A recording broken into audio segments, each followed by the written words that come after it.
joining me in my kitchen today.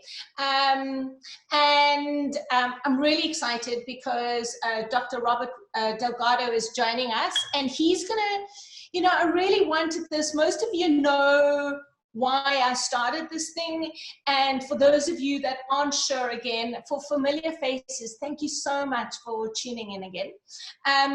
This was really sort of the counter effect of the lockdown. It's kind of been quite a tough time, and it can be quite lonely and isolated. And as humans, we really need to connect on a positive level. Hello, Lexi Lou, that gorgeous little child. Hello. So this is about us sharing empowering stories. All of us have stories that are worth sharing, and instead of getting used to listening to the negative drone, this is an exercise, and this is for us to start expressing positive conversation, sharing positive ideas. I started with my story a few weeks ago. Since then, we've had an Ayurvedic story. We had Ladles of Love. Last week was Tamsin. And then Dr. Delgado is joining us. And I met him last year. I did my teacher, I was teaching on a teacher training, as was Tamsin, was doing the anatomy.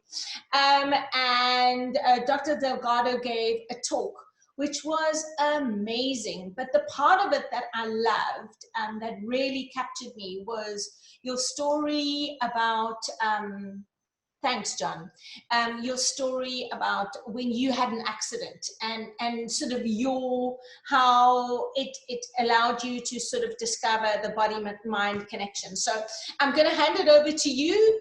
And all of you, any of you that have questions as we go along, it's a really nice, fluid evening. So thank you for joining, and Mike is yours. Okay, thank you. I must say this is really refreshing. I'm usually used to just lecturing and yakking. So having a conversation around the story is very different for me, and really refreshing. So I have no idea what I'm actually going to say, which makes me a little bit nervous. But I'll start really what Elaine's talking about, where I guess it all started with me, where I was quite a sickly child, actually a very sickly child. And some of my earliest memories are going in and out of hospital. And I remember being one of those children with severe sinusitis from very young. I even had anxiety and insomnia, as an early teenager. And fast forwarding, I suppose, because of that early issues with health, I knew I would go into the health field. As most people that have challenges, they get interested in it. So at that point, it was going to be medicine, physiotherapy. I was thinking of ophthalmology or biokinetics or something like that. And then when I was 16 years old, I was riding a motocross bike, and I went over the handlebars. The helmet flew off as I went over the handlebars and landed basically on my neck, back, and head, like half a somersault. And when I got up, I knew something was wrong. I lay on the ground, and all my friends walked over me and told me to harden up. But after about 20 minutes or so, I said, okay, you need to call my dad, there's something wrong. And ended up at the doctor, and they took some x-rays, and they said, you've actually cracked a vertebra in the base of your neck. Luckily, it wasn't. It was a pretty stable fracture, so the treatment was neck brace for, I can't remember, it was probably 4 to 5 weeks. So you can imagine a 16-year-old in his June holidays walking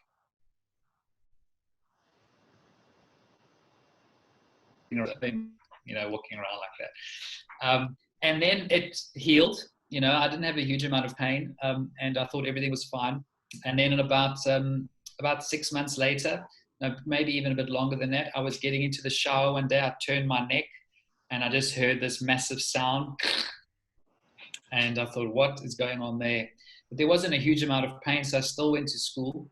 And the stiffness just built and built and built until by the end of the day, I could not move at all. And I walked into the office and I said, you need to phone somebody because this is just getting worse. And my guidance counselor was in the office when I went there, and she said, have you ever been to a chiropractor before? And I had no idea what that was. I kind of knew it was like someone who crunched your bones or pulled you apart. So I thought, that's probably not a good idea, the state I'm in. But I really respected her at that point, which is important to state, is I thought that health came from the bottom of a pill bottle. I was brought up where you get sick, you go to the doctor, he gives you a diagnosis, and then he gives you a pill or a potion, and that pill or potion heals you. And that was my model of health. So anyway, I knew the chiropractor had something to do with the spine, so I thought, great, let's get me there. So I went there, and the visit went beautifully, amazingly. And when I stood up and I was done, I said to him, "Oh, well, you've got doctor in your title, so what is the prescription?" And he basically looked at me and he said, "No, I think you're going to be fine. Your body can heal itself." And it was in those words where something just triggered in me, and I thought, that's an interesting thing to come from a doctor. I've never heard that from anybody, and I was in doctors in and out my entire life. And when I walked out, he could see I was interested, so he gave me this little handbook about Palmer College, which is one of the first universities in the States that offered chiropractic, and it gives you a rundown of what it is. And I read through it, and the whole thing of it being this natural healthcare and respecting the body's self-healing and self-regulating system, just the basics. Long story short, 6 months later, I had moved to Durban and I was studying chiropractic. Wow. I changed direction completely. And in South Africa, the training is very, very medical. In fact, a lot of our subjects were taught by medical doctors initially. And when I first went to a chiropractor, I thought you did a 3-month internet course and you got your certificate. I very quickly found out it was, 6 years, full-time, hardcore stuff. And what the training was based on when I studied was very much about you diagnosing an injury and then you treat that injury using various techniques. So when I came out, I thought to myself, I've become very good at assessing injuries and treating injuries, but there's something that's telling me, or what I've heard is that there's more to this whole chiropractic thing. But I did a locum, I think it was in PE, and I saw everyone came in with aches and pains, and I would hear about that there's this other side that you're not understanding in this chiropractic view of reality. So I got on a plane and I went to London. And I went there not having any job, any place to stay, slept on someone's couch for 3 weeks, as you do. And the unsaid limit of staying on someone's couch is 3 weeks. So it got to about 2.5 weeks and my rands were running out. So I started applying for jobs. And I got a call from a place called Optimum Health Centers. And I thought, that's a strange name for a chiropractic practice. Anyway, I'll go. And I walked in. And it was very different to anything I'd seen before. So it was a big practice. There were lots of rooms and lots of tables, and there were just people everywhere. People walking in, there were children running around, babies, from everything from a newborn to 90 years old. There must have been 50, 60 people in this place all at once just walking around. And most of them had smiles on their faces. I was used to people walking into practice, crawling in, not being able to move or in severe discomfort. And this place, you saw that, but then you saw this other side where people looked like they were going into a coffee shop. And I sat down and I had the interview, and it went really well. And then at the end of the interview, I said to him, what is the style of practice here? Because I've never seen anything like this. And he said, what is chiropractic to you? So I gave this very medical, I just finished my master's and I was all research driven. So I was like, well, we specialize in the neuromuscular skeletal system and its effect on function. And, and he kind of looked at me and he said, yeah, you're absolutely right. But there's way more to it than that. And he said, sit down, I'm going to tell you something. So we sat down and he said, the human body is self-healing and self-regulating. So I kind of looked at him, I'd heard that before. And he said, if you cut your hand, it heals. You don't have to think about it, it just heals. So the body's self-healing. And it's also self-regulating, which means it adapts all the time. So if you go for a run, what happens to your heart rate? I said, well, it goes up. And your breathing rate, it goes up. Okay, so your body's self-regulating. So I said, yes, okay, it makes sense. And then he said, your nervous system controls all self-healing and all self-regulating. So your nervous system is what controls the healing of that cut. It's what controls your heart rate going up for a run. Oh, It please, controls your please, hormone please, system, your immune system. There's literally nothing in your life experience which is not controlled by this nervous system. And I kind of knew that as well. And he said, the style of practice we have here is our jobs is to find any interference to that beautiful system and correct or reduce that interference to the best of our ability. So what we offer our patients is more life.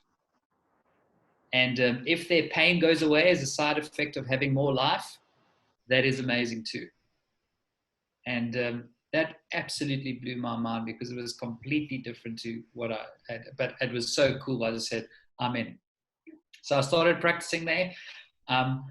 What made it interesting is I came in under an Australian guy who was running one of a really big practice, and I was going to be mentored by him. And then 3 months later, he got divorced, and there was this big drama, and he left for Australia. And I was left, with 4 staff, 25 years old. I actually thought I was going to London to like drink and travel, basically. And now I'm running this business with staff that are older than me. But the owner of the practice said to me, you need to run this, because he couldn't run it. And I will put you in front of the best people in the business here and in the US to teach you anything you need to know, but you need to run it.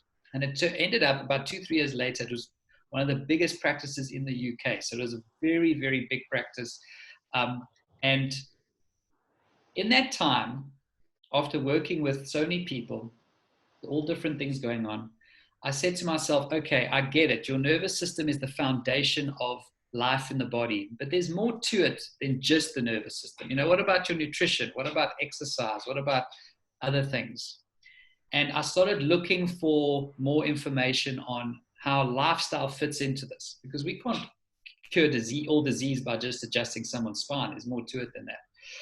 And I came across a doctor from Canada who was doing this training where he spoke about, it was in the chiropractic paradigm, but he spoke about teaching people how to eat, how to move, and how to think. And what he did is he took that original chiropractic philosophy and he brought in modern science and took how you eat, how you move, and how you think, and the spine, and put it into one model. Wow. And he linked traditional chiropractic philosophy with the latest in science on epigenetics and neurology and all these things, and he put it into this course. So I did that, and it took a couple of years doing that course, and was in the UK and a bit in the US as well. And then I came out and I thought I had these tools. I could restore communication to the nervous system using my chiropractic techniques, and then I could teach people how to eat well, move well, and think well. And then I became a speaker, and I was in the corporate sector, and which I still am, and I speak and I teach a lot. And what was really interesting and what really sold me even more is I once went to a very intimate talk by a guy called Bruce Lipton. And some of you may have known him by now, but in those days, he wasn't that big. It was a small group of us, all chiropractors, and he sat there, and it was a whole weekend with him. And basically what the whole seminar was about is he said, guys, I'm a PhD cell biologist, and I lecture medical doctors from Stanford University on cell biology. And I came across the chiropractic paradigm when I was at college. And I'm here to tell you that the stuff you guys have been preaching since 1895 is absolutely true. And the latest science on cell biology, on epigenetics, and all these things that are coming out now, and that stage it was like 2005, 2006, he said it is proving everything that you guys have been saying since 1895. And that completely to come from a guy like Bruce Lipton, because he had no connection to our profession or anything. So fast forward, I came back to South Africa. I didn't like the rain. So I came back to South Africa and opened my practice in Cape Town. And since then, I've been learning more out of the whole eat well, move well, and think well. I started gravitating towards think well. And I just absolutely was fascinated with the mind and the power of the mind-body connection. And it started with me studying John DeMartini stuff, also a chiropractor, Joe Dispenza, also a chiropractor. all of their work, Tony Robbins, a lot of his stuff. And I came to the conclusion that when it comes to people that are not expressing their true potential, there's no hierarchy of importance between eating, moving, and thinking. It's all as important because everything affects everything else. But the one where people have the biggest roadblocks and the one that has the most rocks in your backpack is thinking. Think well. And I dived into that and I started teaching on that, which I've been doing the last few years, on really not only looking after your body, understanding that the mind and the body are so intertwined that it's actually a mind/body. There's no disconnect between the two. And teaching people techniques of controlling their mind, their emotion, their belief systems, and everything else, and adding that into the repertoire of how I would work with patients or how I would teach. And that's where I'm at now. So basically, my philosophy of health is that the body is designed to be well, 99.9% of us. And if you have a healthy spine and nervous system and you can eat well, move well, and think well, it's genetically designed to express health. And we need to understand that, and we need to trust that.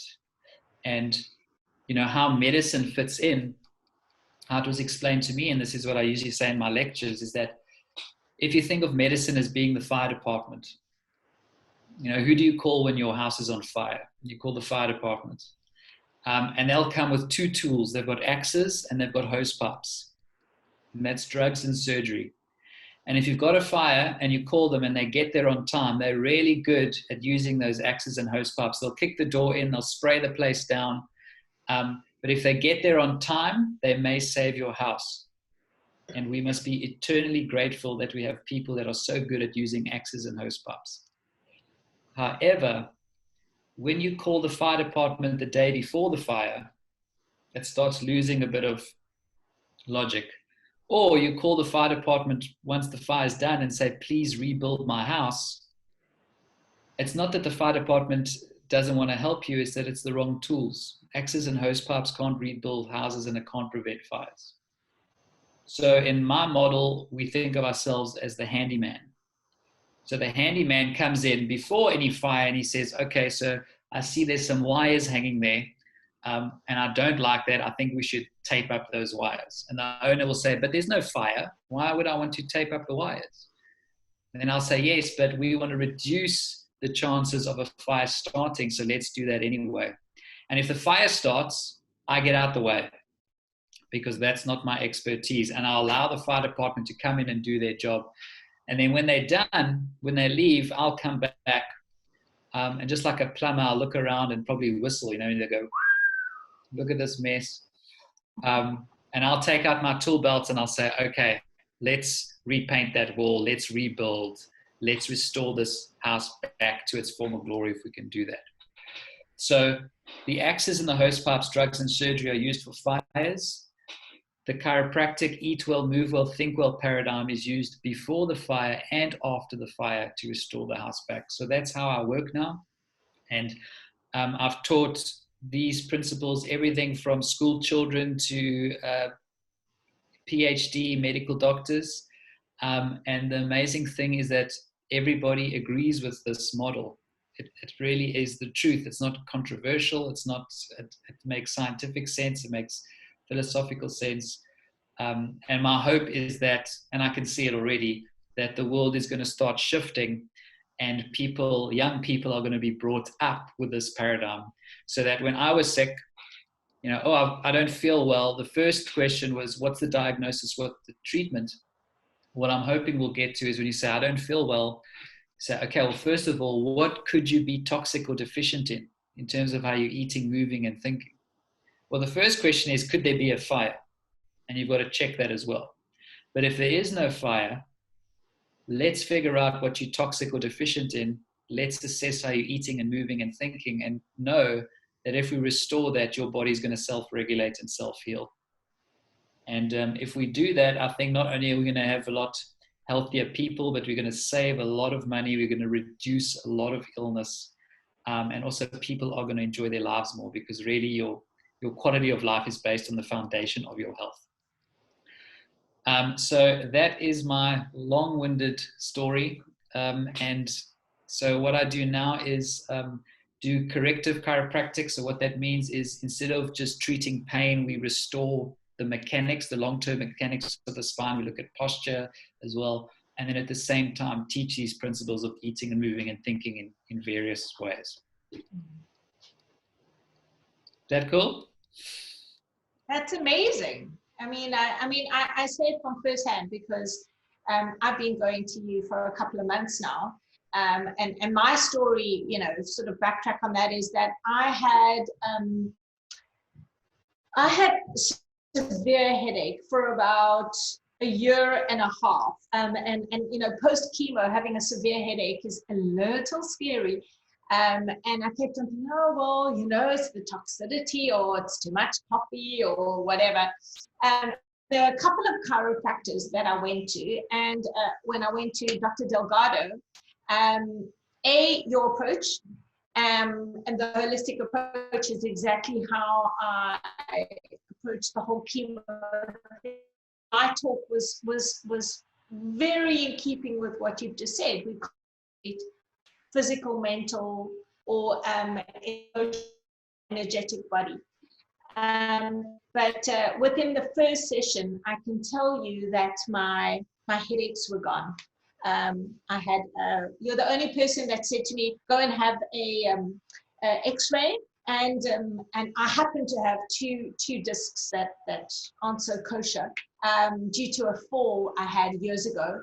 But the work that I've done with you has just been amazing. But one has to integrate the mind-body connection as one unit, like you say. So for me, that was, I really wanted to just, have you share that to, I think the more people see that and understand that connection, the healthier we can live, because it is how you think, you move, you eat. So I think if anybody, because this is such a nice, like, chilled environment, like, please, now just go ahead and ask questions while we're all sitting together.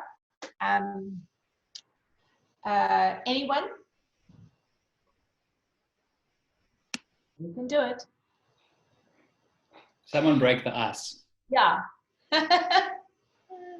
Ornella, I'm gonna say that you've got to break the ice.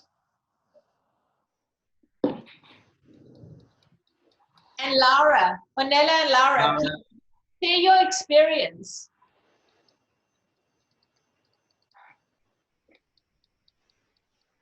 While we wait, because there's probably going to be a delay, just Laura? maybe can you hear me? I can hear you, but Laura, we can't hear you. Oh, is Laura got a question? Okay, go for it. Yeah. Can't hear you. Tell her to unmute herself. Unmute? I don't think she's muted. No, she's not muted. Oh no, I can't hear you. Hi. Hello. Maybe Laura, you can just put something in the chat if you want. No. I don't know. It's not coming. Let me try and unmute everybody and see if that helps. Okay, give it a try again. Nah. Elaine, maybe Laura can chat the answer. Yeah, so I think if you can't, just go into the chat. Share your experience in the meantime. Hello, can you hear me? Yes. Oh, okay. Well, my story, I came to Cape Town with neck problems, shoulders, and quite a painful sciatica. Thanks to, I spoke to Elaine, going frequently to her classes. I spoke to her about it. There were certain exercises I couldn't do. And she recommended me Dr. Delgado. And I have been going there for the past, I don't know, 6 months or so. And great experience, fabulous. He has helped me so much. And I'm also very impressed with with the techniques. Yeah. So. Thanks for that. That. Like probably one of the most functional people to come across. If you want, you can tell them about the case. Okay. If there is. I think with you, it was what's common, what people struggle with is the sciatica, you know, the low back problem with that pain down the leg, you know, the nerve getting inflamed. And, you know, it's a problem that a lot of people have, and it's not managed really well, you know, medically and even chiropractically. A lot of people don't manage it well. But I think your story is just hope for people that even with sciatica, even with all these things that people say you're going to struggle with that for the rest of your life, it's not that I'm doing anything fancy. I can promise you, it's not that I'm this fantastic chiropractor. It's just the understanding that if your body could make you out of 2 cells, it definitely has the intelligence to heal your sciatica. And all you've got to do is give it its raw materials, and sometimes just get your mind out the way. I often joke that most doctors, including me, we're just entertaining you while the body heals itself anyway. You know, we're just doing a song and dance, and the body heals itself. So we're just trying to create the environment for it to happen. And I've yet to come across someone, you know, well, obviously there are certain people where it's too far gone, but I've just got such confidence in the human body. If the mind and heart is open to healing, the stuff that I've seen the body do is just unbelievable. And you know, so that's when people come and see me, and you can see in their eyes that they have hope and they do trust that their body can do it. And Ornella was one of them, and so is Elaine. I just know my job's going to be so easy, because all I've got to do is reduce the interference and then allow it to do its thing. So there's this respect, and I think we underestimate the intelligence of the body, the complexity. You know, we trillions of cells, and the nervous system is controlling all trillion of those cells 24 hours a day, even while you're sleeping. You know, the complexity is unbelievable, and we just have to trust that it knows what to do if you give it its raw materials. When it starts breaking down, or when it stops healing you, is when it's deficient or toxic in certain ways in how we eat and how we move and how we think.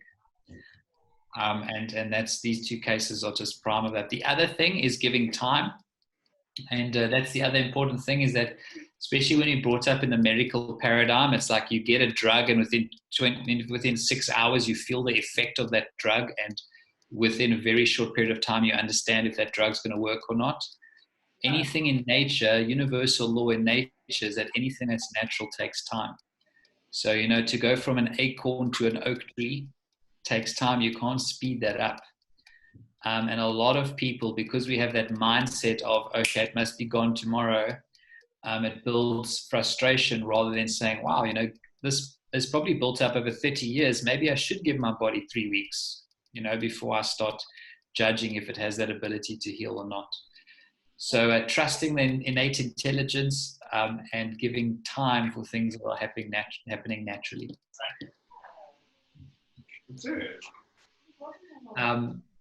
Just something that just before the next question comes, I did a lecture today for corporate, and I think this is so important because some of you might be desk workers, is that in your spine, you've got these little joint receptors that are constantly feeding the brain with information. And when you sit too long, or you don't sit correctly, or you injure your spine, those receptors stop sending up 100% information, and your brain starts becoming deficient. And how that could pan out is, besides pain, sometimes you don't even feel pain, but it comes across as brain fog, or you just don't feel concentrated. And I think, Elaine, that was something we dealt with you, is like this brain foggy feeling. It's almost like you can't zone in and concentrate.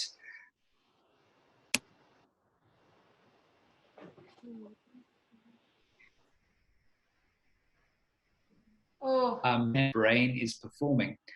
And one of the reasons why it's so common to sit, my kind of catchphrase is sitting to your spine is like sugar to your teeth. It needs to be controlled and managed really, really well. And you need to sit, you need to get up from sitting if you're in a desk-bound job, because otherwise it's almost certain that you're going to have these misalignments in the spine, which is affecting your nervous system. I also see there's a question here. Could you please talk a bit about maintaining a healthy mind and its influence on physical health? Yeah. Okay, great question. Okay, so maintaining a healthy mind. So the first thing I would say is that we are influenced a lot by our environment.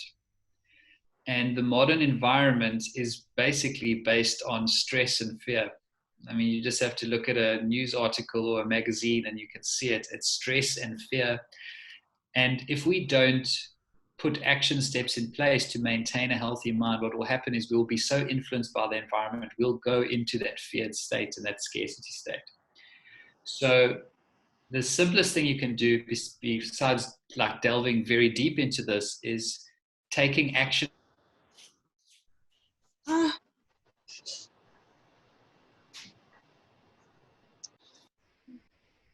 I know.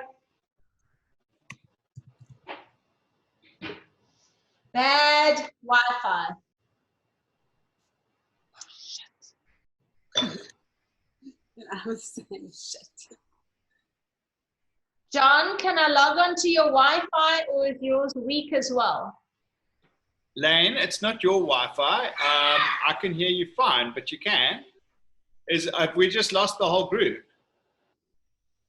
Shitballs. Okay. So we're like in a split group. Hello, can you hear? Oh, there we go. There we go. You came back. You came back, Rob. Okay, can you guys hear me?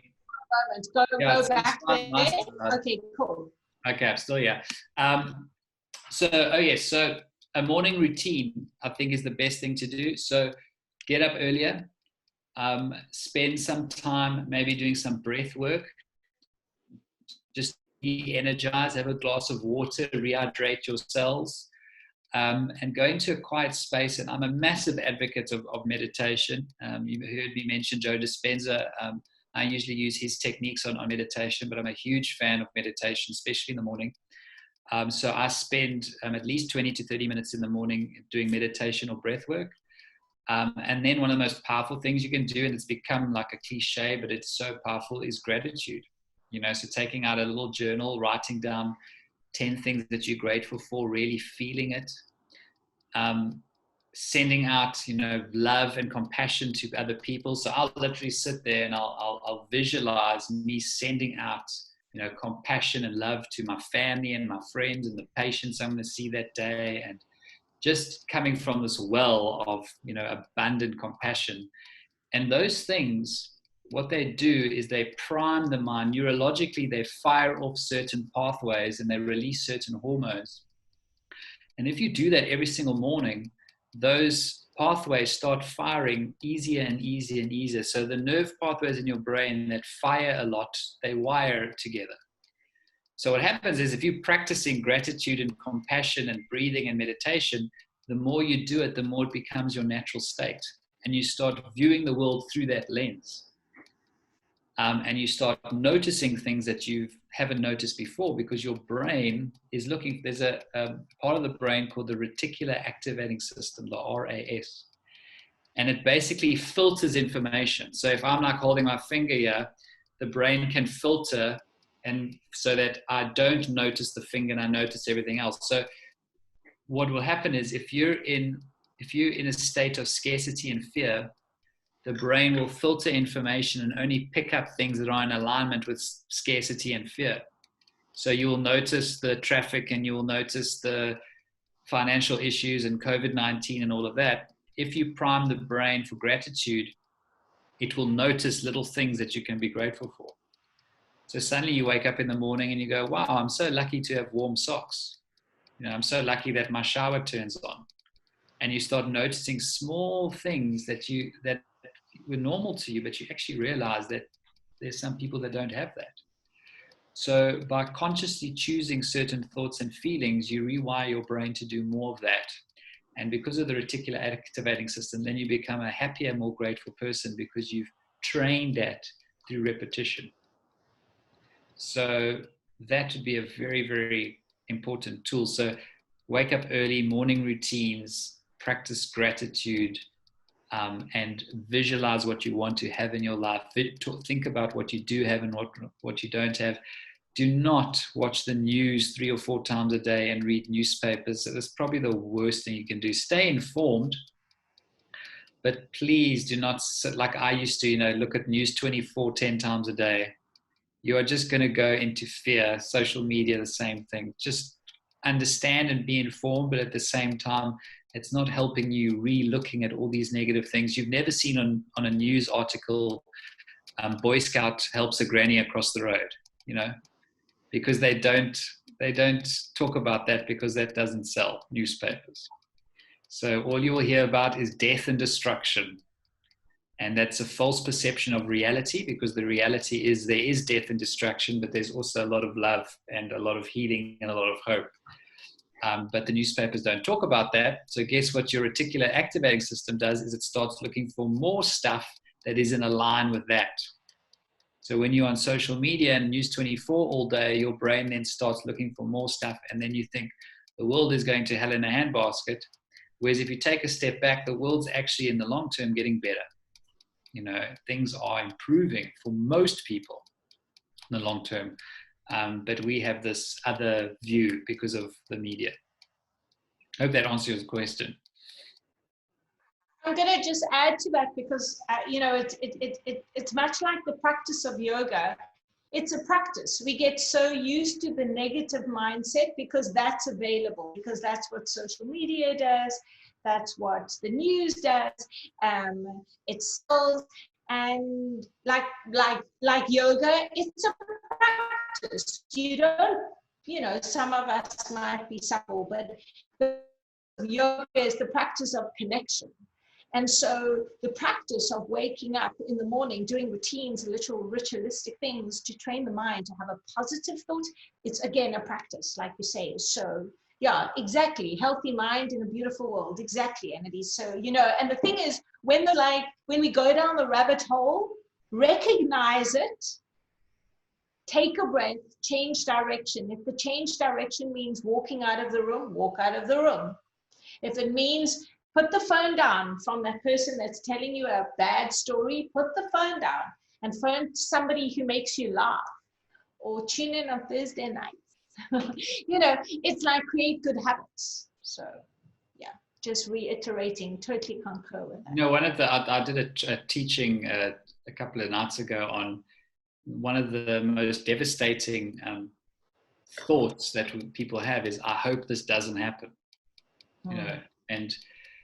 I spent my entire life until a few years ago based on I hope this doesn't happen. Everything was like, I hope this doesn't happen. I hope this doesn't happen. And all my life energy was based around I hope this doesn't happen. So you're feeling stressed and you're feeling anxious all the time because you're just concerned about something happening in the future that may or may not, but because it's going to cause you pain.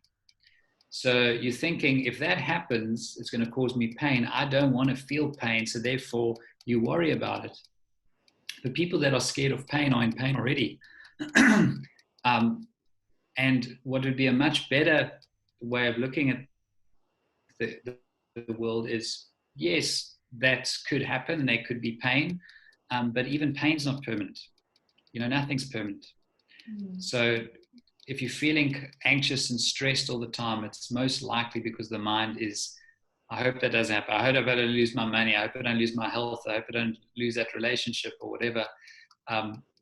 Just flow with what happens, adapt. You're not in control of 100% of what happens to you, but you're 100% in control of what you do with what happens to you.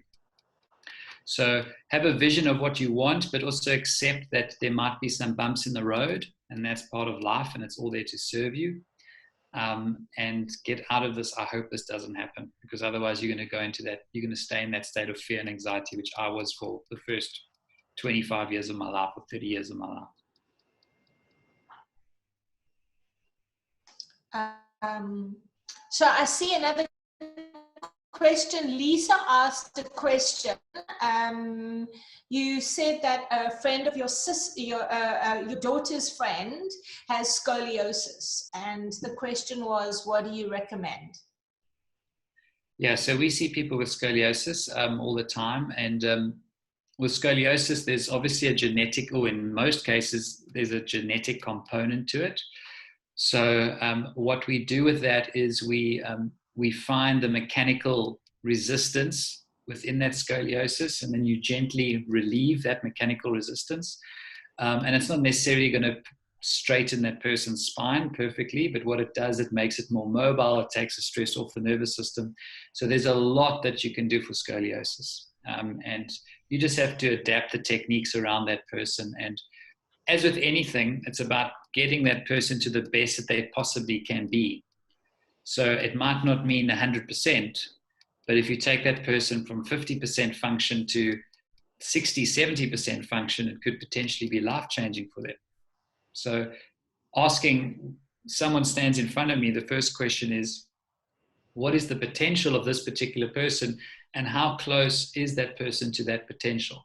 And then is there any way we can naturally and comfortably shift that person closer to their potential? And if the answer is yes, then that's when we work with them. And that doesn't mean if there's severe arthritis, scoliosis, anything like that, as long as it's safe to work on the person, you can usually shift them in the right direction towards that 10 out of 10. Lainey, can I ask a question? Yes, please. How's it, Sammy? How's it? How are you doing? Cool, and you?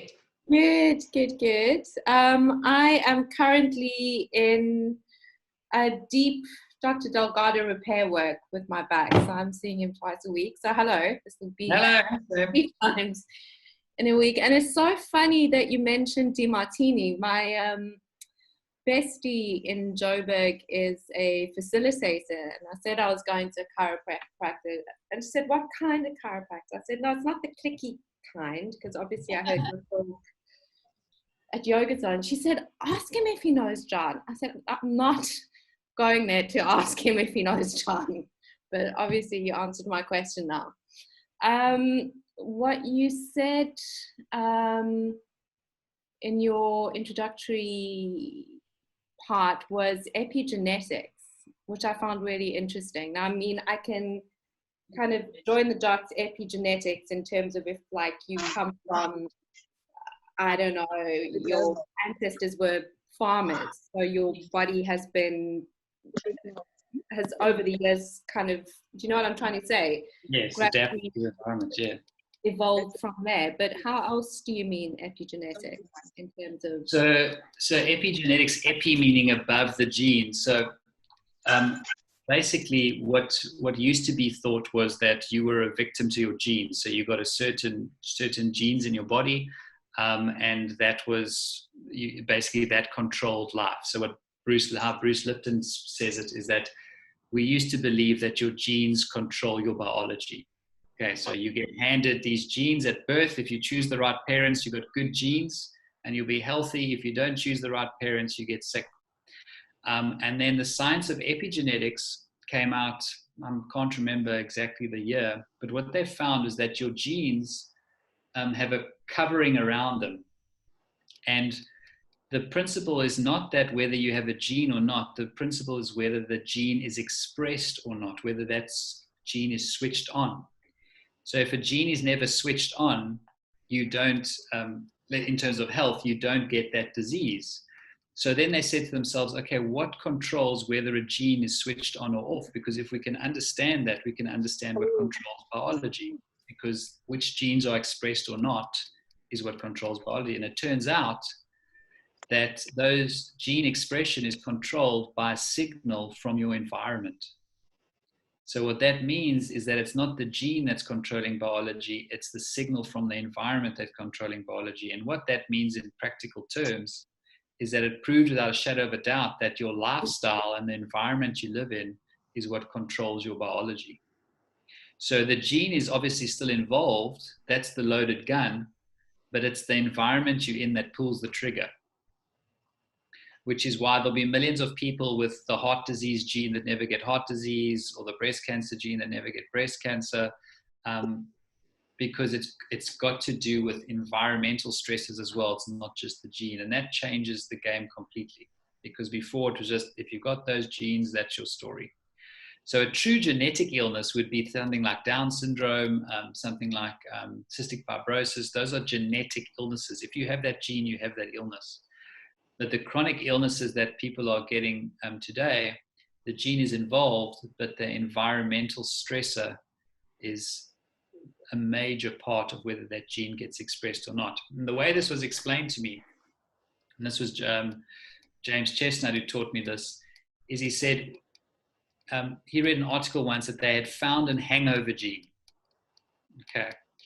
And I remember when I heard that, I thought, I've got a few of those, because I would hang till Sunday night, you know. So that was interesting. They found a gene that they called the hangover gene. Now, does that mean that if I drink and I have the hangover gene and you drink and you don't, could it mean that I would have a bigger hangover than you? And the answer is absolutely. If I have that gene and I drink a lot, my hangover would be worse than yours. But what happens if I never drink? See, if I never drink, I can't get the hangover. So the fact that it's called the hangover gene is very misleading, because you still need the environmental stressor for that gene to be expressed. And that belief system of whether, when you have the gene, you're the victim of the gene. Oh, I've got the hangover gene. It's a belief system that's very damaging. In fact, that belief system probably causes more deaths than anything else. That belief system that illness is called by bad luck, bad germs, and bad genes. What it's caused by is mostly environmental stresses, some of which we're not in control of. You know, it's not just how you eat, move, and think. You know, there's pollution, there's, who knows, 5G. Yeah. You know, there's all these things we're not in control of. And I don't want to say genes aren't involved. They definitely are, but at a much, much smaller percentage to what we believe, or what the general public believes. And epigenetics is not controversial, it's fact. And unfortunately, it just hasn't filtered its way in how, you know, this is how, you know, it's getting better now, but a typical doctor's visit would go. You've come in with sinus. Okay, great. How long have you had it? Okay, does your father get sinus? Yes, he does. He's had sinus his whole life. Oh, it's genetic. Take these pills. Or you go in and you say, I've got sinus. And they say, does your father have sinus? No, he doesn't. And they say, well, it's bad luck. Take these pills. You know? Yeah. Rather than saying, okay, well, if you have sinusitis, it probably means that there's some environmental stressor that your body's reacting to. Let's have a look at how you're eating and moving and thinking, and see if we can assess and address that. And if we do it right and we've caught it in time, maybe we can help you with your sinus. Those are two very different doctor visits, and lead you on two very different directions. And again, if you do have a fire starting, then you use the medicine and use all those things to get you out of that scenario, because it could still happen to anybody, even if you live well. And you use those different tools at different times. So for me, I think what would be the most beautiful thing is if children grow up with the belief that I'm born to be well. If I'm not well, I'm toxic or deficient. And then if I fix that toxicity and deficiency, I should get well again. And if they have that belief system, the whole world will change. No, that makes sense. Thank you. Okay, cool. See, there's some comments here. Dinner is ready. There's one from John, the Raiders. What's your thoughts on the advances in gene therapy and stem cells, and how this impacts your model in the future and when the doctors aren't bringing hose pipes and axes? Yeah, I mean, that's very interesting. I watched a crazy documentary a couple of days ago on gene splicing and gene changing, you know, and what these guys were saying was you could get to a point where they could go to a specific gene and take that gene out and start anti-aging, start reverse aging. And there's some professors at Cambridge and Harvard that are saying that there's a potential that human beings could live up to 1,000 years old, literally, because they would just take the genes that cause aging and reverse them. So stem cell therapy and obviously a gene therapy has a lot of exciting things around it in the treatment of, especially genetic illnesses and perhaps other chronic illnesses. But the whole thing about starting to play God with choosing blue eyes and blonde hair and all of that scares me a little bit. Designer baby scares me a little bit. So it's one of those things of just because we have the power to do something, should we do it? And there's huge ethical issues around that. But when it comes to, I've heard using stem cell therapy to help with paralysis and help with treatments of certain cancers, I'm all for it, as long as at the same time the people are still understanding that they need to live well and not thinking that when I get sick, because it's inevitable, I'll just get stem cell or genetic therapy, because then I think we're going to go wrong. Thanks. Yeah, that was pretty much where I see it. You're good. Yeah.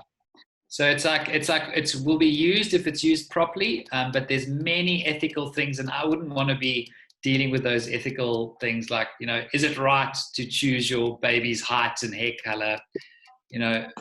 I don't know. And is it right to slow down aging so much that we live to like 500? These are all things that could be in the pipeline. And if you look at how technology advances, it advances exponentially. So this stuff could be going in the next 10, 20 years. Stuff that is completely sci-fi now could be available in the next 10 or 20 years. So I don't know. Let's see. I like technology. I'm a big technologist, but part of me is a naturalist as well. So I've kind of got these two hats. So sometimes I've got to, there's some incongruency there, and I've got to try to put the two hats on and figure it out. And I don't always have all the answers. When I watched that documentary, I was like, wow, this is crazy. I saw a documentary in the same, I don't know, it could have been the same one, but the doctor that's on the forefront of the choosing aspects in the offspring, like blue eyes and stuff, they can't actually genetically engineer, but they can select traits, and to a 99% that these things are going to happen. Ironically, in Asian countries, they want blue eyes they want brown eyes in the Nordic countries, and vice versa. Exact opposite of what you have. So those are the things that it's limited to now. But the interesting thing was the doctor that was at the forefront of this was the same guy that started test tube babies. Yes. Before. So and at the time it was also people were so against it, playing God. And now that's not, he's not on the forefront on that anymore. So he's not gone into this. And it's a very similar moral issue again. But the consequences get much further. It's not just one aspect of creation. It's now it's going into we don't actually know where it's going. I think what would be amazing is what would be the mental, emotional, and spiritual consequences of being able to live to 500. That'd be really interesting if the human being was given that potential. I mean, what would that do to you mentally? That you just know that unless you get hit by a bus, you're going to live to 500, and you're going to. At the moment, the chiropractors will have to catch up, because I've only got 45 years of my back's back. So after 400 years, I don't know. You guys will have a lot of patience. I'll inject you with stem cells, and you'll be fine. Nice chat. Thanks. Pleasure. There's a question from Galaxy. Look into the chat. That's Amy that's asking a question. She's put it under Galaxy. Galaxy. I have a friend who lost mobility in her legs from drug-resistant TB and gained some ability to stem cells. So I'd say it can give someone a better life. Amazing. Yeah. So that's where stem cells is amazing, is because you can have somebody who's say, been paralyzed, and they can regrow those spinal cord cells. And I mean, that is just so exciting. Or a child that's had something amputated and that can grow back. Or, you know, you've had a massive heart attack and they can regrow the cells of your heart. So stem cell therapy can have huge, huge benefits. You know, so I'm excited about that. What I'm going to do, because I can see some people obviously have to leave. Put your details on. Yeah, I'm going to put my website on the chat.co.za. And if there's anybody that would like to have their body assessed, if you live in Cape Town, if you go to that website and there's an online booking. If you book through that online, and when you come in, you say you're on that talk, we'll give you a 50% reduction on the first fee. So if you're interested in having your spinal nervous system assessed in this paradigm, you can just go to that website. Okay, I've got a Mish. Someone raised their hand. I'm not sure what that means, raising hand. Means very cool. Yes, she will. And also, I just want to add, some of you are new to this platform. If you are and you've enjoyed kind of hanging out with us, we're going to continue. This isn't the end. I just want to put it out there. I've put my phone number, my cell number. Please share your name and your cell number, and I will keep you posted via WhatsApp. Every week there's somebody new and adding to this beautiful village that we're creating. More questions, please. Anyone, verbal questions? Elaine, can I ask a question? Yes, go ahead, Tamsin. I just wanted to ask about the chiropractics versus the osteopathy, because as far as I can understand, like cranial and chiropractic came from the practice of osteopathy in like the 1800s. Yeah, so Rob, I don't know, the work that you're doing, because you said it's different to chiropractors, would you say it falls more in line with osteopathy?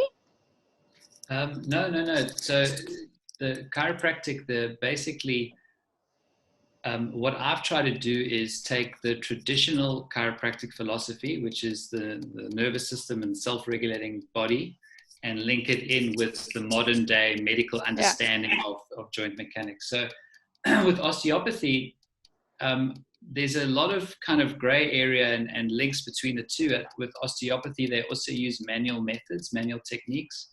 And the techniques are a little bit different. And I'd say from my experience with osteopaths, it's a little bit more of treating symptoms rather than this model of allowing the body to self-heal. But again, it all depends on which chiropractor and which osteopath you speak to. Yes, no, totally. That's why it's such a difficult one to answer, because you'll go to one osteopath and he'll speak very similarly to a chiropractor, and you'll go to another chiropractor and he speaks very different. So it is the negative of both professions, is that there doesn't seem to be one message coming through. There's all these offshoots. Although it's very similar to psychology. You know, you'll get a psychologist that is in line with a certain frame of thinking, you know, Freudian thinking or whatever. Then you'll have another psychologist who's cognitive therapy, and it's very, very similar. So I can't speak for the entire profession of chiropractic or osteopathy, but I will say that traditionally, when the chiropractic philosophy came out in the 1800s, there's a universal intelligence. That universal intelligence is within the body. It's called innate intelligence. Yes. And that innate intelligence is expressed through the nervous system, and the chiropractor's role is to reduce interference to that nervous system. That was the traditional story. And we've, over the years, moved away from that to be more accepted. In the 1970s, started to move to the back and neck pain and headaches because we were more accepted by the insurances and that. But it's still the traditional philosophy of the vast majority of chiropractors around the world. Okay. I hope that answers you, but it's just, there's too many variables there. Yeah, no, it does. It sounds, the way you speak with how things are linked, like you said, some chiropractors don't work like that and some chiropractors do work like that. So it all depends on the practitioner.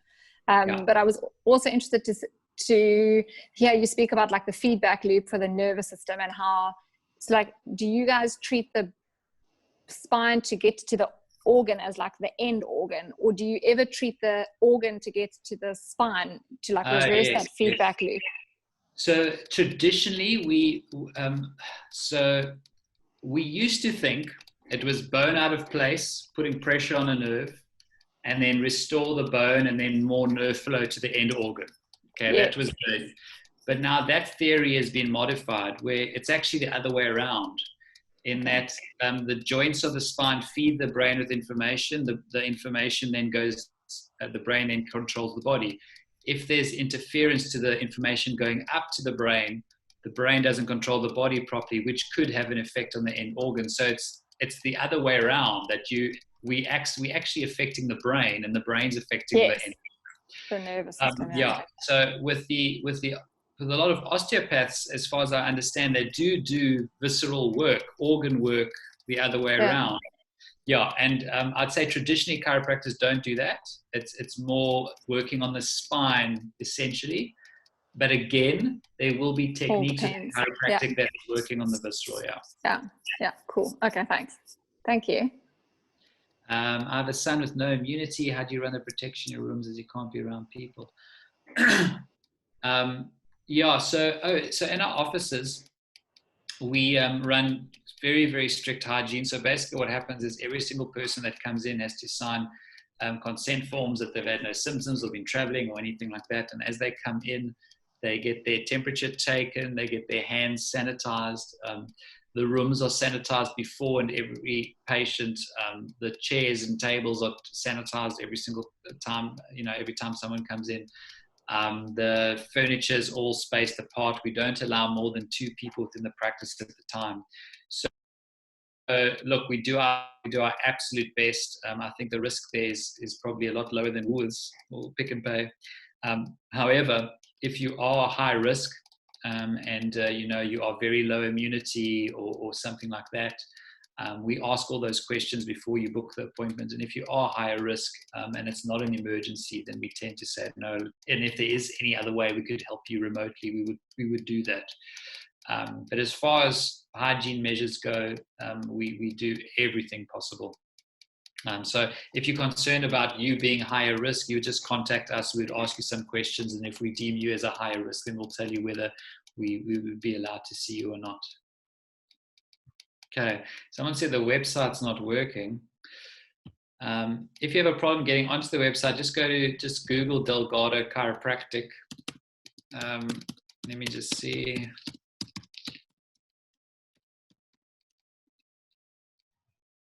I think it was just because you left a letter out. I was going to say, I think you made a spelling mistake. The spelling error, sorry.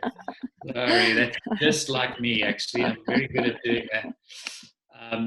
So delgadochiropractic.co.za, and if you Google it, you'll see it there. And then I think on the website, when you go on it, the top left, it says book now, and that'll take you to the online platform.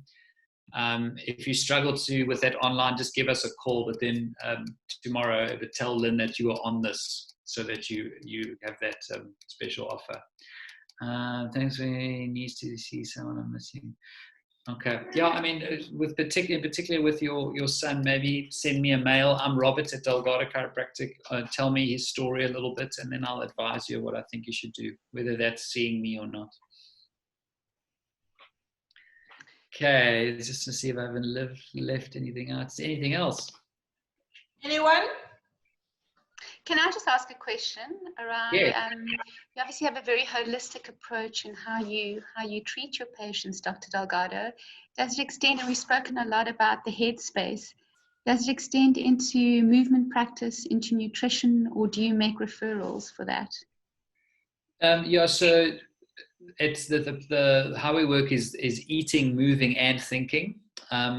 Obviously, from a time and I'm not going to spend my entire consultation talking about nutrition and talking about exercise. So what we do is we teach basics, but then we do refer. So we would refer people to movement practitioners, to nutritionists, dietitians. So it all depends. We have a health coach in our practice. Who's an amazing health coach. He's also an NLP therapist. We've got a reflexologist in our practice. We've got someone I think is the best massage therapist in Cape Town as well. So we can refer to each other if needed. So what I do is I teach principles and basics. And then if you want to go deeper and actually, work with someone, we have the health coach. We also have an amazing private gym next to our practice that do incredible work in movement practice. And then we have people like Elaine doing yoga. So we've got a very good network depending on what we're trying to achieve with you. Thanks.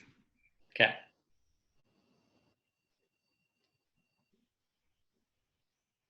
Okay, is there anything else? Marriage, finance, anything? I've got one. Yes. Okay, so you mentioned a lot about the capacity of the body to heal, and obviously immune system being tied to how you're able to fight stresses, inflammation, and disease. There's a lot of the media around COVID-related deaths would imply that it's actually shown in the forefront the majority of people at risk are immunocompromised. And what's your thoughts on that in terms of the approach that's been taken in a one-size-fits-all, as opposed to just isolating people that are at risk, as opposed to making everyone avoid public contact because their immune systems are compromised? Oh, they can open up a can of worms now. Stop the recording. I must say I've tussled in my own mind a lot around this. And I've got many patients and colleagues that work in the hospitals that are at the forefront, that are emergency medicine doctors. First of all, I would say I definitely agree with level 5 initially. I think that gave us time to get the hospitals ready, and get our ducks in a row a little bit. Second to that, I probably would have thought that if it could have been done practically, to say if you are in a risk population, you need to self-isolate. But if you are not in a risk scenario, you can go to work under strict hygiene conditions. Maybe that would have worked, and we would have had less of an economic issue. I think there was also a few things like stopping online shops and all of that. I'm sure there's a few decisions that were made that maybe damaged the economy more than I would like. I suppose, and I spoke to one of my patients who works at an emergency medicine, and she did say that, it's what's happening is the ICUs can get overwhelmed very quickly. And you don't want somebody to die because they can't get into an ICU, so I see their point. So I think we can debate this, all day long.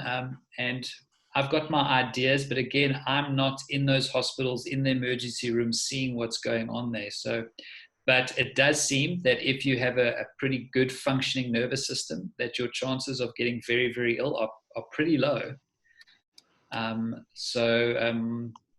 I'm not sure what the right answer is. Look, I can say it's also different by country, and even in the Western Cape versus, just our different pockets, the recovery rate in Khayelitsha is the highest. Okay. Yeah. Which, if you look at the deaths in New York, for instance, it's like it was predominantly Black people that were dying, and it's socioeconomic things that they attributed to it. Yep. But the same socioeconomic things, even worse, exist in Khayelitsha, and like more than 50%, like the rates of recovery are so much higher there. So it is a complete mystery, and it keeps on changing. But complete. I mean, they'll have to do a lot of studies on this going forward of what happened. I mean, Sweden took a very different route. It'll be interesting to see what happens in Sweden, because they were, they were very conservative. But the fact of the matter is, especially in this country, economically, we're going to suffer for a long time because of this. But I want to sit down with a few epidemiologists, who are the experts in disease spreading and that, and kind of sit with them. And instead of taking all these different things from different media outlets, just sit down before I make my final decision. and sit with them and look at these models of what could have happened if we had done X, Y, and Z. But definitely level 5, I think we had to do to slow down the infection rate, because otherwise we would have been overwhelmed, and the hospitals just wouldn't have coped. And then I think we would have seen more problems. What is also interesting is now of late, it seems that it's more an inflammatory issue, a blood clotting, a blood clotting issue in the lung, which is why cortisone, dexamethasone is so successful. That was being said by certain scientists months ago. And they were even going as far to say, don't use ventilators, just put some people on anti-inflammatories. And it seems only now that's been accepted. So it means that the way it was thought, what people thought it was a few months ago, it might be different. It might be an inflammatory condition, which is why the anti-inflammatories are working so well. So, and then, you get all the conspiracy theories. Did someone really eat a bat, or was it made in a lab somewhere? I don't know. Listen to David Icke, he'll say aliens, sent it down. So what I can say is that my company's quite involved with building the temporary hospitals, and the Western Cape, as much as the figures are like astronomical, like compared to the rest of the provinces, we will be more prepared in terms of having those beds available. I can't speak for the rest of the provinces, but I've got another facility with a couple of 100 beds coming online. We just did the signage on that one, but it's definitely they're not taking any chances down here. So I mean, the thing that's funny is that the numbers that people are showing of infections are completely inaccurate. I mean, it's basically a thumbsuck, because most people aren't getting tested. So obviously the number of deaths and the number of ICU cases is very important, but the infection numbers, I mean, you could guess that, because if you're not a high risk case and you get sick, you're not going to get tested. You're going to stay at home for 2 weeks, and then you're going to get better and carry on, and no one will ever know that you had COVID. So I don't know how anybody can say the numbers of infections are accurate, and even the death rate of 1%, 2%. If you don't know the top number, because most people aren't getting tested and 50% don't even have symptoms, then how can you work out a death rate? You need to know that top number. So this is all the things I would speak to the epidemiologist about and say to them, they say in the Western Cape, there's, 20,000 cases. I'm not sure what it is now. Maybe there's 200,000 cases. But a lot of them are completely asymptomatic, and the rest are sitting at home with flu symptoms, and they're going to be fine in 2 weeks. And that would then potentially mean that the death rate's actually exceptionally low. But I don't know. Yeah, it's a gamble. Yeah, you can record again now. Yeah, I'll leave it to someone else now.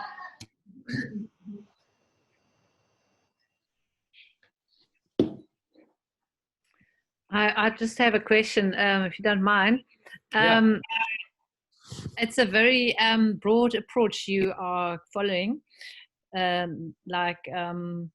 changing the thinking, the moving, and the eating. So usually there are specialists for each of that field. So I wonder, how long does it usually take to implement and make these life changes? Because apparently we all have bad eating habits, bad moving habits, sometimes more, sometimes less, and controlling the brain is also pretty difficult sometimes. And I find that this is very challenging, to be honest. So some people said 6 months they were in therapy. I know it's a lifelong story, but I also know that human beings tend to forget the good habits. And is there any trick that people are not coming back after a year or two? Or that's a very good question. Yeah, so in terms of how long it takes to, I assume you mean like how long it takes to see results or changes. And I mean, Yeah, I would say if you've really got health concerns and you're wanting to restore things, I think there's nothing wrong with saying to yourself, I'm going to give myself a year. And the reason why I say that is that it gives you then the space of having the bad days and the bad weeks and the bad months. So to answer your question, number one is when you want to make changes, add good things first. Don't take away bad things. Because not even an amoeba in a petri dish is going to move away from something it loves towards something it doesn't love. So, for instance, if you smoke 30 cigarettes and eat KFC every day, I'm not saying you're doing, I'm joking, but eat KFC and smoke 20 cigarettes, but add a salad, or add a 5-minute walk. And what happens is when you slowly add good things, you want to do other good things, and the need for the bad things begins to fall away. And what often people get wrong is they say, right, I'm giving up pizza, beer, drinking and all these things, and they give up all these things that they love, and they just don't have the willpower because they're human beings. We have really bad willpower, human beings. And that's when they fail. And the worst of it is when they do fail is how they beat themselves up, how useless they are because they fail. So I would give yourself time. If you have a bad day, a bad week, or a bad month, it's okay. I have bad days, weeks, even months. I put on the COVID 5, COVID 5 kilograms, and not being so judgmental on yourself, and then say add good things. So what could I add? Maybe I do breath work in the morning. What could I add? Maybe I'm going to write down 10 things I'm grateful for. Maybe I'm going to add a salad to my meal, and maybe I'm going to walk around the block once a week. And you slowly just build up, adding good. And the amazing thing about the body is, if you speak to someone like an Elaine who's yoga, eating well, never drinks wine, all these things. I do have wine. And say you come across somebody who's really healthy, and you tell them go eat like a Big Mac meal and lie on the couch all day. They can't do it. Their body physically can't do it. It's more difficult to get a person like that to do unhealthy choices than the other way around, because their body is just craving other healthy things. So just add good things, and over a period of time, you'll find that you'll start craving other good things. Like everybody's been through this. If you've gone to the gym regularly for a few months and you miss a week, you feel horrific. You're like, I feel like I'm missing a body part because I haven't gone to the gym this week. Or I just feel toxic. I haven't been eating well this week. That's because you've created this momentum. But it goes the other way around. If you've been eating Big Macs every day, you start craving those things. So by adding good things first over a period of weeks and months, it just starts happening naturally. And like you said, there are specialists in all these things. But at the end of the day, you just follow logic. What's better for you, a loaf of white bread or an apple? Okay. You can. We already know the answers. If knowledge was the solution, we'd all be billionaires and have six packs. Yeah, but absolutely. it's not knowledge. It's the implementation of this knowledge that we already have. So if you just follow certain rules, and usually the rule is if you do things that are in line with nature, it's a good idea. And if you do things that are made in a factory, it's probably a bad idea. And if you follow those laws and you add good things, then you're going to be 90% of the way there. And then you try and be consistent. And if you have a bad day, it's okay. I like this approach. It makes sense. Very good. Great. Thank you. Yeah, pleasure. Thanks. Were there any other questions? Michelle, there's a sort of a little emblem of a hand up. Do you want to have another question? I wasn't sure. Yeah, Elaine, I asked mine. Thank you. Okay.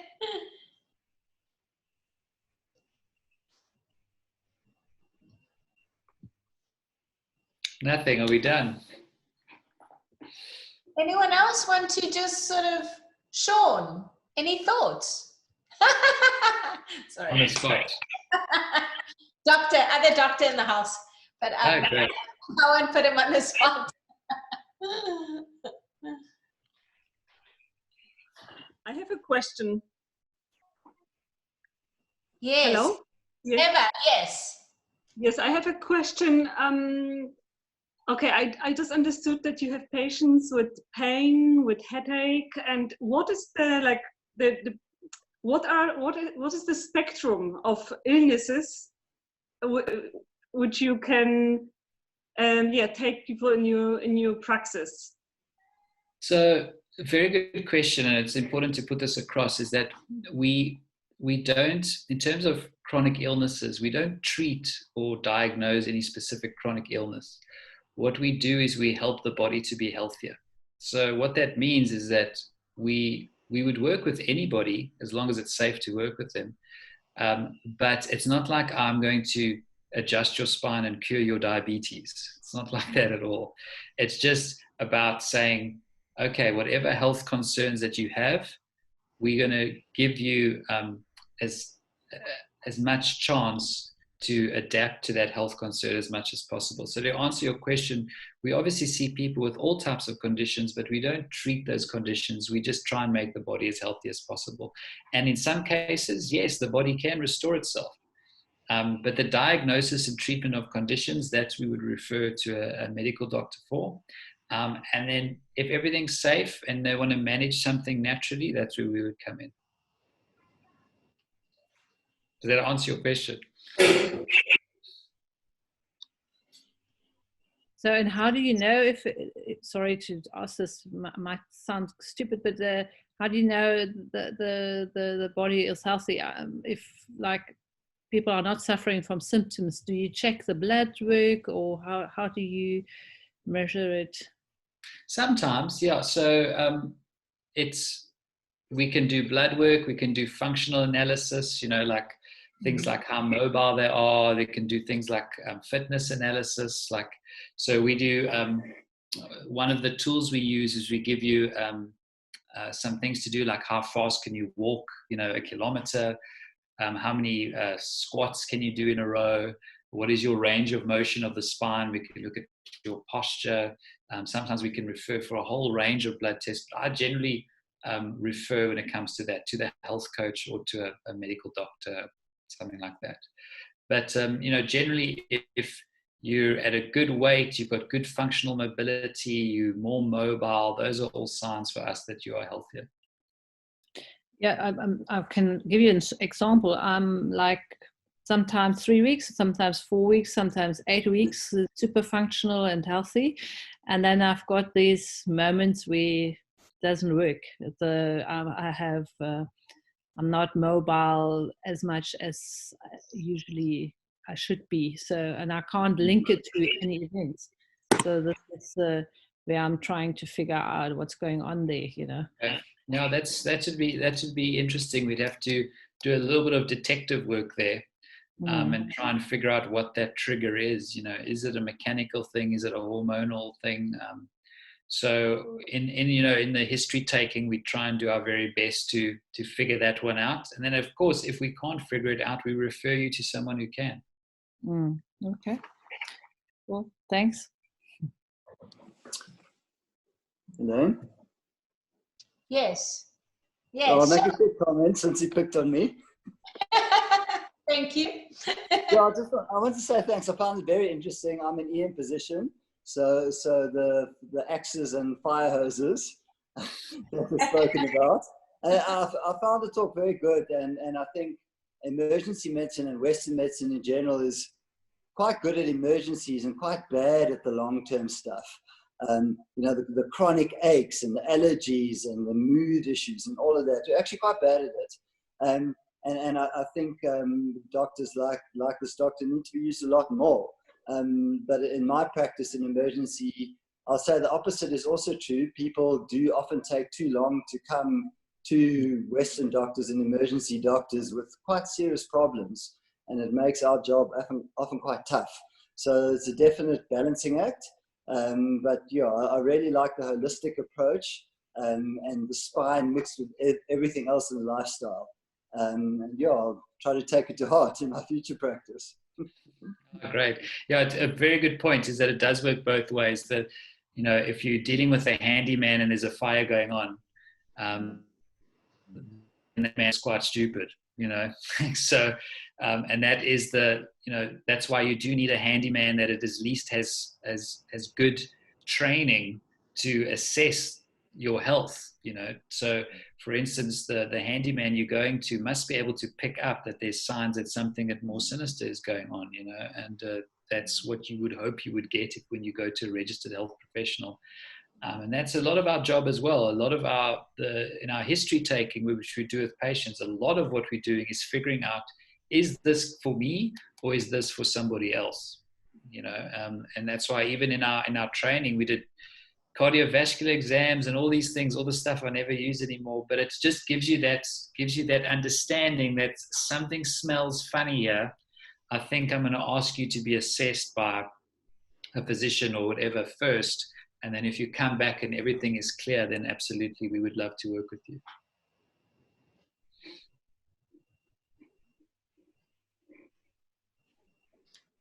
I'm just going to add to that because, you know, it was part of my first talk when I chatted about getting well. And the only way I could do that was combining the West and the East. You know, and in fact, you have to choose the doctors that you know, there is a resonation where you trust them, but I had to choose doctors, and at the same time I chose the Eastern sort of doctors, but you know, I was selective. It wasn't just so. I think, you know, one of the things that I found was so important when you go and see somebody is to feel for yourself if there's a level of trust and a connection that feels good. If it doesn't feel good, no matter how good they are, you aren't really going to work together, because it's not about handing over your health to somebody else. It's about you working together with that somebody else for the benefit of your health. Yeah, and listen to your intuition. You know, you're being guided by somebody, and yeah, all those things, all that you know, subconscious stuff that we struggle to. But sometimes you get a connection with someone, and you kind of know, okay, this person is speaking sense. And other times, you know, you try something and it doesn't go well, then you've got to try something else. You know, it's just life in all aspects. And look, everybody's trying to do their best for you. You know, and any doctor, no matter what direction they're coming from, is also a human being and can make mistakes, and sometimes we don't know exactly what's going on initially, and sometimes we've got to see how the person responds, and then we've got to make the judgment call whether it's time to try something different. And you know, it's just, when it comes to the human body and human beings, it's a sort of exact science all the time.